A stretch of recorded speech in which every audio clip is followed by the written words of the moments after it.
ഇപ്പോൾ ഞാൻ ഇവിടെ ഇരിക്കുന്നുണ്ട്, നാളെ അവിടെ ഉണ്ടാവും അറിയാൻ പറ്റില്ല. ഈ നിമിഷം ഞാൻ എൻ്റെ വീട്ടിലേക്ക് എത്തുമെന്നുള്ള ഉറപ്പില്ലാത്ത അത്ര നിസ്സഹായകരാണ് മനുഷ്യർ. അതിനൊക്കെയുള്ള അവസരം നമുക്ക് തന്നിട്ടുള്ളൂ. ഞാനിപ്പോൾ നമുക്ക് ഇന്ന് കാണാം എന്ന് ഞാൻ ഇന്നലെ പറഞ്ഞു, പക്ഷെ ഇന്ന് കാണാൻ പറ്റുമ്പോൾ യാതൊരു ഗ്യാരണ്ടി എനിക്ക് ഉണ്ടായിരുന്നില്ല. അസ്സലാമു അലൈക്കും വറഹ്മത്തുള്ളാഹി. സഹോദരങ്ങളെ, ഇപ്പോൾ നമ്മൾ കേട്ട ശബ്ദത്തിൻ്റെ ഉടമ ഈ ലോകത്തൊന്നും ജീവിച്ചിരിപ്പില്ല. അദ്ദേഹത്തിൻ്റെ ശ്വാസം നിലച്ചിട്ടുണ്ട്. ഒരുപക്ഷെ ആ ഇൻ്റർവ്യൂവിൽ അദ്ദേഹം അങ്ങനെ പറയുമ്പോൾ അദ്ദേഹം പോലും വിചാരിച്ചിട്ടില്ല എനിക്ക് അടുത്ത് തന്നെ മരിക്കേണ്ടി വരുമെന്ന്. ഒരു ഉറപ്പ് ആർക്കുമില്ല, പക്ഷേ ഒരു പ്രതീക്ഷയുണ്ട്, ഞാൻ ഒരുപാട് കാലം ജീവിക്കുമെന്ന്. ഉറപ്പില്ലാത്തതുകൊണ്ട് ആളുകൾ ഇങ്ങനെ പറയുന്നു എന്നുള്ളൂ. ഈ സംസാരിക്കുന്ന എനിക്കും ഒരുപക്ഷെ എൻ്റെ നാളെ മരണം വരുമെന്ന് എനിക്ക് ഉറപ്പില്ല എന്ന് പറയുമെങ്കിലും ഒരുപാട് കാലം ജീവിക്കുമെന്നാണ് എൻ്റെയും പ്രതീക്ഷ, എല്ലാവരുടെയും പ്രതീക്ഷ അങ്ങനെ തന്നെയാണ്. ഈ ഭൂമിയിൽ രണ്ട് കാര്യങ്ങളാണ് ഉറപ്പായിട്ടുള്ളത്, നമ്മളെ സംബന്ധിച്ചിടത്തോളം ഉറപ്പായിട്ടുള്ളത്. ഒന്ന്, നമ്മൾ ജനിച്ചു എന്നുള്ളതാണ്, ഈ ഭൂമിയിലേക്ക് നമ്മൾ വന്നു എന്നുള്ളതാണ്, അത് നടന്നു കഴിഞ്ഞിട്ടുണ്ട്.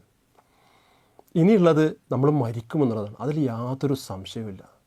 എന്തായാലും നമ്മൾ മരിക്കും. എപ്പോൾ, എവിടെ വെച്ച് എന്നാണ് നമുക്കറിയാത്തത്. അള്ളാഹു സുബ്ഹാനഹു വ തആല ഖുർആനിൽ പറഞ്ഞു, വമാ തദ്രി നഫ്സും മാദാ തക്സിബു ഗദൻ വമാ തദ്രി നഫ്സും ബി അയ്യി അർളിൻ തമൂത്ത്. നമുക്ക് നാളെ എന്ത് സംഭവിക്കും, ഞാൻ നാളെ എന്തൊക്കെ ചെയ്യും എനിക്കറിയില്ല, അള്ളാഹ്ക്ക് മാത്രം അറിയുന്ന കാര്യമാണ്. അതുപോലെ തന്നെ ഏത് ഭൂമിയിൽ വെച്ച് എപ്പോൾ ഞാൻ മരിക്കും, എന്ന് മരിക്കും, അള്ളാഹ്ക്ക് മാത്രം അറിയുന്ന കാര്യമാണ്. മരണം ഉണ്ട് എന്ന ഉറപ്പ്, അതിപ്പോൾ സിനിമാ രംഗത്തുള്ളവനാണെങ്കിലും മതവിശ്വാസിയാണെങ്കിലും സാധാരണക്കാരനാണെങ്കിലും ഇനി മതവിശ്വാസമല്ലാത്ത ആളുകൾ, മതവിശ്വാസമില്ലാത്ത നിരീശ്വരവാദിയാണെങ്കിലും അവർക്കൊക്കെ മരണമുണ്ടെന്ന് ഉറപ്പാണ്. അതിലാർക്കും തർക്കമില്ല. എന്തായാലും മരിച്ചു പോകും. ഈ മരിച്ചു പോകുന്ന എല്ലാവർക്കും ഉറപ്പാണ്.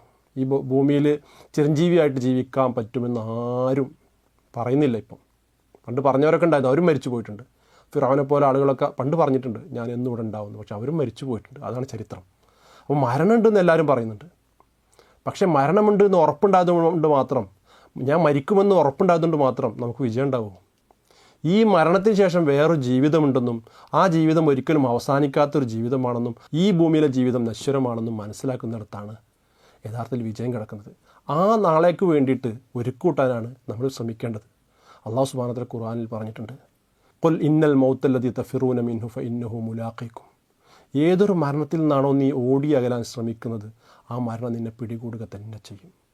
ഞാനും നീ കേൾക്കുന്ന നിങ്ങളും ഒക്കെ മരിക്കും. മരണത്തിന് ശേഷം ഒരു ജീവിതമുണ്ട്. ആ ജീവിതത്തിൽ നമുക്ക് വിജയിക്കണമെങ്കിൽ എന്ത് ചെയ്യണം? ഈ ചോദ്യം നമ്മുടെ മനസ്സിലേക്ക് എന്ന് കടന്നു വരുന്നുവോ അങ്ങനെയാണ് നമ്മൾ നന്നാവുക. അള്ളാഹുവിൻ്റെ ഖുർആൻ പഠിക്കാനും ആ ഖുർആൻ അനുസരിച്ച് ജീവിക്കാനും റസൂലുള്ളാഹി സ്വല്ലല്ലാഹു അലൈഹി വസല്ലം സുന്നത്തുകൾ പിൻപറ്റാനും ആ റസൂലുള്ളാഹി സ്വല്ലല്ലാഹു അലൈഹി വസല്ലം ചരിത്രം പഠിക്കാനും ഒക്കെ നമ്മൾ പരിശ്രമിക്കുക. അള്ളാഹു സുബ്ഹാനഹു വ തആല അനുഗ്രഹിക്കട്ടെ. അസ്സലാമു അലൈക്കും വറഹ്മത്തുള്ളാഹി.